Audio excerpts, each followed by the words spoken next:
এইবার টনক নড়ে উঠেছে মোদি প্রশাসনের। এত বছর ধরে বাংলাদেশে সবকিছু ভারতের ইশারাতে চললেও ডক্টর ইউনূসের নেতৃত্বাধীন অন্তর্বর্তী সরকার ক্ষমতা গ্রহণের পর থেকে সেই চিত্র পাল্টে গিয়েছে। ভারতের মতামতে তোয়াক্কা না করে বাংলাদেশ বেইজিং এর সাথে সম্পর্ক গড়ে তুলেছে। এতেই বিপাকে পড়ে গিয়েছে মোদি। তবে কি বাংলাদেশ ভারতের এই ঘনিষ্ঠ সম্পর্ক দেখে ভয় পাচ্ছে ভারত?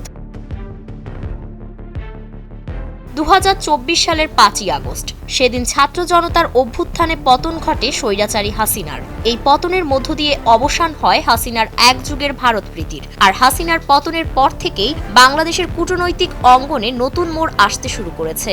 বিশেষ করে চীনের সঙ্গে বাংলাদেশের সম্পর্ক পৌঁছে গিয়েছে নতুন উচ্চতায়। আওয়ামী সরকারের পতনের পর চীন দ্রুত নবগঠিত ইউনূস প্রশাসনকে সমর্থন দিয়ে কূটনৈতিক ও অর্থনৈতিক সহযোগিতার হাত আরও প্রসারিত করে।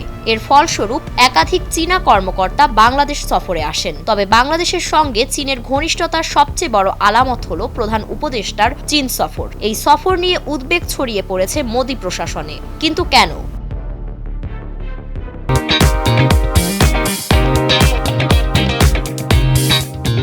বাংলাদেশ ও ভারতের বন্ধুত্বপূর্ণ সম্পর্ক দীর্ঘদিনের, কিন্তু সাম্প্রতিক রাজনৈতিক পট পরিবর্তনের পর থেকে এই সম্পর্ক ক্রমেই শীতল হতে শুরু করেছে। ঢাকা এখন কূটনৈতিক ও অর্থনৈতিকভাবে চীনের দিকে বেশি ঝুঁকছে, যা দিল্লির জন্য উদ্বেগের কারণ হয়ে উঠছে। দক্ষিণ এশিয়ায় চীন ও ভারতের মধ্যে প্রতিযোগিতা দীর্ঘদিনের। নেপাল, শ্রীলঙ্কা ও মালদ্বীপের মতো দেশগুলোতে চীনের প্রভাব বাড়তে থাকায় দিল্লি আগেই সতর্ক ছিল। এখন বাংলাদেশও সেই তালিকায় যুক্ত হওয়ায় ভারতের মাথায় হাত। বঙ্গোপসাগরে বাংলাদেশে অবস্থান এবং বন্দরের ব্যবহার চীনের সামরিক ও বাণিজ্যিক প্রভাবকে আরও বাড়িয়ে তুলতে পারে। আর এতে করে ভারতের আঞ্চলিক আধিপত্য রক্ষায় নতুন চ্যালেঞ্জ তৈরি হবে। বর্তমানে চীন বাংলাদেশের সবচেয়ে বড় বাণিজ্যিক অংশীদার। চীনের সাথে বাংলাদেশের বাণিজ্যের পরিমাণ প্রায় $24 বিলিয়ন। অন্যদিকে ভারতের সাথে এই পরিমাণ $18 বিলিয়ন মতো। শুধু তাই নয়, বাংলাদেশের 70% বেশি সামরিক সরঞ্জাম আসে চীন থেকে। অবকাঠামো উন্নয়ন থেকে শুরু করে বিদ্যুৎ ও পরিবহন খাতে চীনের বিনিয়োগ ভারতের তুলনায় বহুগুণ বেশি।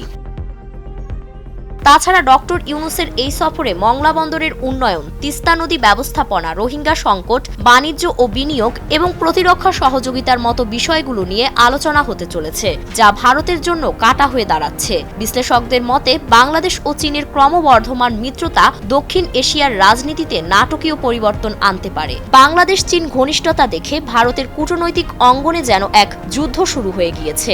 এখন দেখার বিষয় দিল্লি কিভাবে এই কৌশলগত চ্যালেঞ্জের মোকাবেলা করে। ফারিন রহমান প্রীতি, নয়া দিগন্ত।